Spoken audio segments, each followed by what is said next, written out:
Which of the following bond is not polar. बच्चों कौन सा बॉन्ड पोलर नहीं है? देखो बच्चों, पोलर की बात करते हैं तो कोई भी बॉन्ड हमारे पास जो पोलर होता है वो होता है उसके डाइपोल मोमेंट की वजह से। देखो, अगर किसी का म्यू अगर हमारे पास जीरो होता है तो इसका मतलब हमारा जो मोल जो बॉन्ड है वो कैसा होगा? नॉन पोलर होगा। और अगर हमारे पास म्यू की वैल्यू क्या आती है? नॉट इक्वल टू जीरो, इसका मतलब वो कैसा हो गया? पोलर हो गया। म्यू जो हमारे पास होता है बच्चों वो होता है क्यू इंटू एल। ठीक है। तो बच्चों अगर कोई भी बॉन्ड हमारा नॉन पोलर है तो उसके पीछे दो रीज़न होते हैं। नॉन पोलर के पीछे क्या होंगे? दो रीज़न होंगे। पहला कि क्यू हमारा हो जाए जीरो।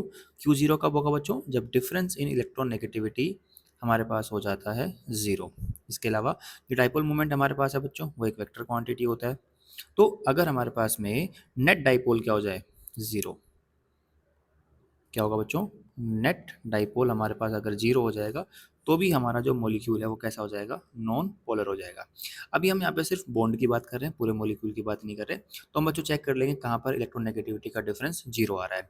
जहाँ पे डिफरेंस जीरो होगा वो हमारा बॉन्ड नॉन पोलर हो जाएगा। देखो बच्चों, CO2 की बात करते हैं तो CO2 वैसे तो हमारा लीनियर होता है, लेकिन हम सिर्फ एक कार्बन ऑक्सीजन के बॉन्ड की बात कर रहे हैं।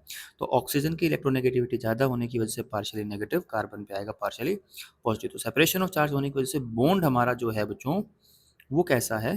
पोलर है। लेकिन मॉलिक्यूल पूरा का पूरा नॉन पोलर होता है। ये बात ध्यान रखना बच्चों, पूरा मॉलिक्यूल कैसा होगा? नॉन पोलर, क्योंकि सिमेट्रिकल नेचर होने की वजह से ये नॉन पोलर हो जाता है, लेकिन बॉन्ड पोलर होगा।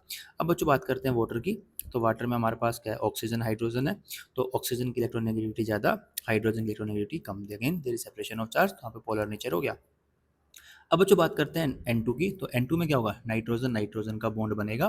तो दोनों एटम सेम होने की वजह से जो यहाँ पे डिफरेंस इन इलेक्ट्रोनेगेटिविटी आएगा वो हमारे पास क्या हो जाएगा बच्चों? जीरो। और डिफरेंस इन इलेक्ट्रोनेगेटिविटी जीरो होने की वजह से कोई सेपरेशन ऑफ चार्ज नहीं होगा। तो जो बॉन्ड हमारे पास है वो हमें मिलेगा नॉन पोलर। ICl की बात करें बच्चों, देखो I और Cl का बॉन्ड बनेगा। Cl की इलेक्ट्रोनेगेटिविटी ज़्यादा होती है as compared to I। Then again यहाँ पे हमारे पास सेपरेशन ऑफ चार्ज है, तो ये कैसा है? पोलर है। तो अगर हमें बताना है नॉन पोलर तो बच्चों हमारा जो आंसर हो जाएगा वो हो जाएगा थर्ड, नाइट्रोजन नाइट्रोजन का बॉन्ड इन N2 हमारा होगा नॉन पोलर।